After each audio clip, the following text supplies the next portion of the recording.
Only breaking news coming in. Sanjay Dutt has been given a 5-year prison term. A popular Punjabi rapper whose music videos have been viewed by millions around the world has been shot dead by a gang in India.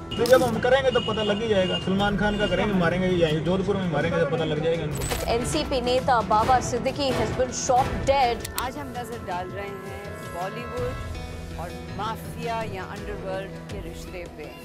12 अक्टूबर दिन शनिवार NCP के नेता बाबा सिद्दीकी की उनके बेटे के office के बाहर गोली मारकर हत्या कर दी जाती है और इस मर्डर का कारण बताया जाता है बाबा सिद्दीकी का सलमान खान के साथ करीबी रिश्ता. सलमान भाई is like family. He's always been like family. Lawrence Bishnoi नाम की गैंग का एक मेंबर फेसबुक पर एक पोस्ट डालकर इस मर्डर की जिम्मेदारी लेता है और साथ बाकियों को धमकी दी जाती है कि सलमान खान का साथ देने वालों का यही अंजाम होगा. बॉलीवुड और माफिया गैंग का ये कड़वा रिश्ता कोई नया नहीं है. 27 साल पहले भी ऐसा ही हादसा सामने आया था जो बॉलीवुड तो छोड़ो आम जनता को भी दहला कर रख देता है. 12 अगस्त 1977 के दिन जब एक आदमी शिव मंदिर से पूजा करके बाहर निकलते हैं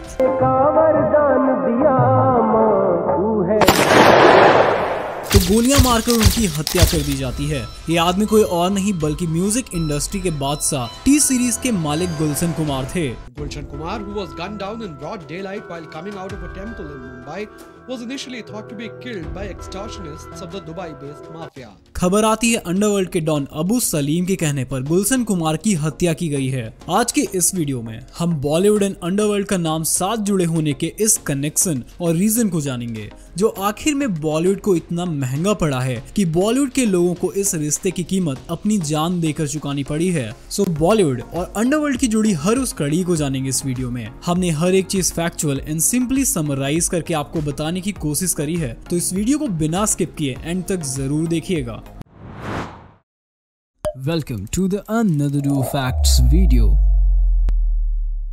बॉलीवुड और अंडरवर्ल्ड का रिश्ता शुरू होता है 1960 से, जब सफेद सूट बूट में अंडरवर्ल्ड का उभरता हुआ बादशाह अपना सिक्का जमाना शुरू करता है. सन 2000 तक फिल्मों में पैसा लगाने का कोई कानूनी प्रावधान नहीं था. बैंकों पर फिल्मों के लिए पैसा फंड करने की सख्त मनाही थी. ऐसे में गोल्ड स्मगलिंग से बना underworld don Haji Mastan producers के लिए पैसों का साधन बचते थे. हाजी मस्तान प्रोड्यूसर्स की मूवीज के लिए पैसा दिया करता और इसी रिश्ते से बम्बई में उसका दबदबा रहता. जब ये खबरें सामने आई तो सन 2000 के बाद सरकार ने बैंकों को फिल्मों के लिए पैसे देने के लिए कानून बना दिए. अच्छी फिल्म बनानी है, बड़े बजट की फिल्म बनानी तो पैसा लगता था.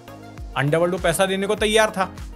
ओके, तो अंडरवर्ल्ड अपने ब्लैक मनी को व्हाइट करने के लिए फिल्म वर्ल्ड का इस्तेमाल करता था. तो एक तरह से इनके बीच का रिश्ता हो गया पार्टनरशिप का. लेकिन सिस्टम में करप्शन और सालों की बनी पावर की वजह से बॉलीवुड एंड अंडरवर्ल्ड से जुड़ा रिश्ता तोड़ पाना इतना आसान नहीं था. सरकारी नियमों के बाद अंडरवर्ल्ड का काला पैसा बॉलीवुड के रास्ते जाते हुए सफेद धन बनने लगा. जैसे कि 2001 में रिलीज हुई फिल्म चोरी चोरी चुपके चुपके की फंडिंग भी अंडरवर्ल्ड से हुई थी, जिसके बाद प्रीति जिंटा और बाकी सब एक्टर्स को पैसों के लिए अंडरवर्ल्ड से धमकी आने लगी थी, जिसकी गवाही खुद प्रीति जिंटा ने कोर्ट में दी. Of fear, you can keep scaring someone till the point they are scared, but if they are not, then you can't do anything. So after one point, then every time the person would call me and say we'll kill you or we'll do that, then I'd say come to my country first. इस समय तक underworld का बॉलीवुड में इतना दबदबा बन चुका था कि कोई भी एक्टर अंडरवर्ल्ड के खिलाफ कुछ भी बोलने से डरता था. लेकिन बॉलीवुड की अंडरवर्ल्ड से बगावत से पहले एक पल बहुत अच्छी दोस्ती हुआ करती थी. 1980 के दशक तक बॉलीवुड और अंडरवर्ल्ड में रिश्ता तो जरूर था, लेकिन रिश्ते में कड़वाहट नहीं थी. यहाँ तक कि 1960 के एक अंडरवर्ल्ड डॉन करीम लाला बॉलीवुड के प्रॉब्लम सॉल्वर कहे जाते थे. एक बार दिलीप कुमार और अभिनेत्री हेलेन के बीच कुछ पर्सनल इशू होने पर दोनों लाला के पास गए थे और कहा जाता है कि लाला ने उनके इस मसले को बहुत अच्छे से हल किया था. लेकिन 1980 में अंडरवर्ल्ड में बॉलीवुड की एंट्री होने पर बॉलीवुड में अंडरवर्ल्ड का खौफ बढ़ने लगा. दाऊद मुंबई में अपनी प्राइवेट पार्टीज में एक्ट्रेस को आने के लिए कहता और मना करने पर जान से मारने की धमकी दी जाती. बॉलीवुड में बनने वाली फिल्में भी अंडरवर्ल्ड के इशारों पर ही बनाई जाती थी. जैसे कि दाऊद के साथी छोटा शकील शाहरुख की फिल्म दिल से के गाने छैया छैया को फिल्म से हटाने की बात की गई थी, क्योंकि छोटा शकील को गाने की एक लाइन पाँव जात तेले से दिक्कत थी.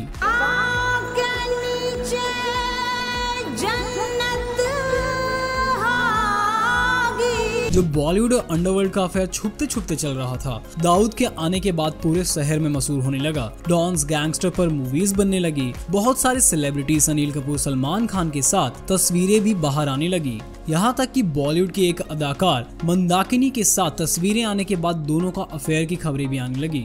12 मार्च 1993 के दिन, जिस दिन पूरे बॉलीवुड के साथ साथ पूरा मुंबई भी शॉक में था। 12 मार्च को एक के बाद एक 12 जगहों पर बॉम्ब अटैक्स होते हैं। भारतीय इतिहास का वो दिन जिसने देश में आतंकवाद की नई परिभाषा गढ़ दी। इन सीरियल धमाकों में 257 लोग मौत की नींद सो गए, जिसमें 257 लोगों की जान जाती है। और खबर आती है कि ये बॉम्ब धमाके के पीछे अंडरवर्ल्ड के डॉन दाऊद इब्राहिम का हाथ है। याकूब Memon and Ismail Memon alias Tiger.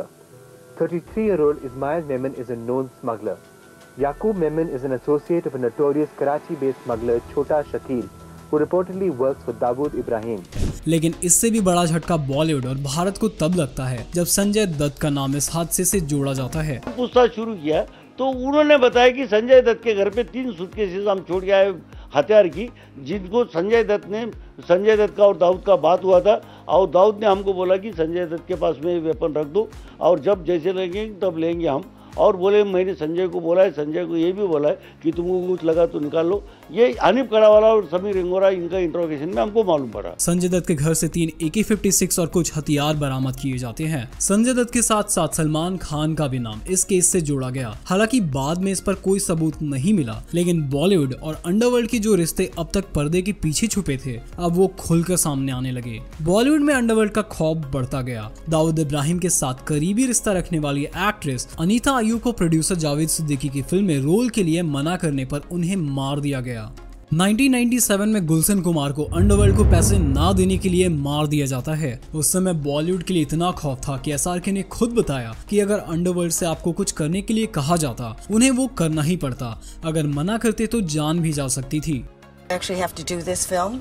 Yeah, they would set up a system and they would say you do it. Now, I may not have succumbed to it, but then they shoot you. So sometimes it's nicer to do a film. You mean somebody seriously calls you and says you have to be in one of my films, or I blow your head off? Yeah. That happens to normal and not people. so nicely as you're saying it. No. लेकिन government reforms और police की सख्ती की वजह से धीरे धीरे बॉलीवुड से अंडरवर्ल्ड का इन्फ्लुएंस कम होता गया। बॉलीवुड एक्टर्स की जिंदगी में अंडरवर्ल्ड के डर से आने लगी ये मुसीबतें शायद सलमान खान के लिए कम नहीं होने वाली थी। This story is about 2 threatening messages reportedly sent a day before Diwali for Salman Khan, sent to worry traffic police, but the source remains unknown. Salman Khan reportedly has been asked to pay 20 million rupees or about $240,000. 1999 में हम साथ साथ है film की shooting करते हुए सलमान खान एक काले हिरन का शिकार करते हैं और वहीं से उनकी जिंदगी में गैंगस्टर और अंडरवर्ल्ड का फिर से एंट्री हो जाती है। ब्लैक बग बिश्नोई कम्युनिटी के लिए बहुत पवित्र माना जाता है। बिश्नोई कम्युनिटी के भगवान गुरु जंभेश्वर के ही रूप माने जाने वाले काले हिरन का शिकार के लिए सलमान खान को अरेस्ट कर लिया गया, लेकिन जल्द ही वो बेल पर बाहर आ गए और यहीं से शुरुआत हुई सलमान खान और Bishnoi gang member Lawrence Bishnoi की दुश्मनी की। लॉरेंस बिश्नोई जो स्टूडेंट पॉलिटिक्स के बाद क्रिमिनल एक्टिविटीज में इन्वॉल्व हो गया था। बिश्नोई का कहना था कि सलमान खान ने हिरन को मारकर बिश्नोई समाज के भावनाओं को ठेस पहुंचाई है और इसी वजह से सलमान की मौत उसकी जिंदगी का सबसे बड़ा मकसद है। लॉरेंस इस जीवों के लिए कर रहा है। तो काला हिरन मारा है, काला हिरन तो बहुत बड़ी बात है। उसको माफी तभी मिलेगी जब These Bishnois in Bikaner backed dreaded gangster Lawrence Bishnoi's repeated demands that actor Salman Khan seek forgiveness for the alleged killing of a black buck here in 1998. इससे पहले लॉरेंस का नाम पंजाब के मशहूर singer Sidhu Moosewala murder case में सामने आया था, जब सिद्धू मूसेवाला को दिन में गोली मारकर हत्या कर दी गई थी। A popular Punjabi rapper whose music videos have been viewed by millions around the world has been shot dead by a gang in India. Canada based gangster Goldy Brar, जो अपने आप को लॉरेंस बिश्नोई गैंग का साथी बताता है, उसने सिद्धू की मौत की जिम्मेदारी ली थी। बिश्नोई गैंग का संपत नेहरा 2018 में सलमान खान पर, जिसके बाद बिश्नोई खुद ओपनली सलमान खान को मारने की धमकी देता है। जब हम करेंगे तो पता लग ही जाएगा। सलमान खान का करेंगे, मारेंगे ही जाएंगे, जोधपुर में मारेंगे तो पता लग जाएगा इनको। अभी तो मैंने कुछ किया ही नहीं, अभी नहीं मतलब कोई इन्वॉल्व कर रहे हैं। आपकी कोई मंशा है क्या भागने की? नहीं, मंशा नहीं है, जो मंशा हुई तो भाग भी जाएंगे, मंशा ही नहीं है। बिश्नोई बहुत सारे चार्जेस के चलते तिहाड़ जेल में बंद है, लेकिन जेल में बंद होने के बावजूद भी वो क्राइम की दुनिया से दूर नहीं है। बिश्नोई गैंग में तकरीबन 700 शूटर्स हैं, जो भारत और कनाडा जैसे देश में छुपे बैठे हैं। बाबर सिद्दीकी मर्डर केस में लॉरेंस बिश्नोई गैंग का केस भी तब सामने आया जब गैंग के मेंबर ने फेसबुक पोस्ट में मर्डर की जिम्मेदारी ली और साथ ही सलमान खान को धमकी दी। अभी बाबर सिद्दीकी केस में इन्वेस्टिगेशन जारी है, लेकिन सवाल यहाँ पर ये खड़ा होता है, क्या लॉरेंस बिश्नोई बॉलीवुड और अंडरवर्ल्ड के काले पन्नों सवालों की किताब को फिर से खोलने और अपना नाम उस किताब में लिखने की कोशिश कर रहा है। तो आपको क्या लगता है, बाबा सिद्दीकी की मौत अंडरवर्ल्ड की साजिश है या इसके पीछे कोई और सच्चाई छुपी है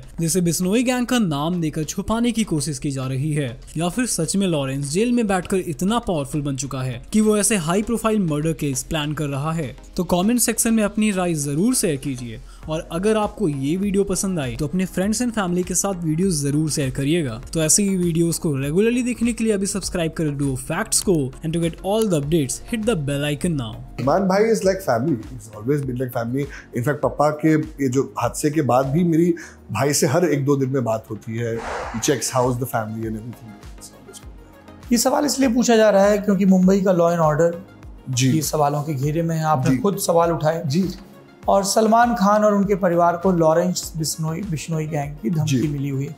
इसके बारे में उन्होंने आपसे कुछ कहा?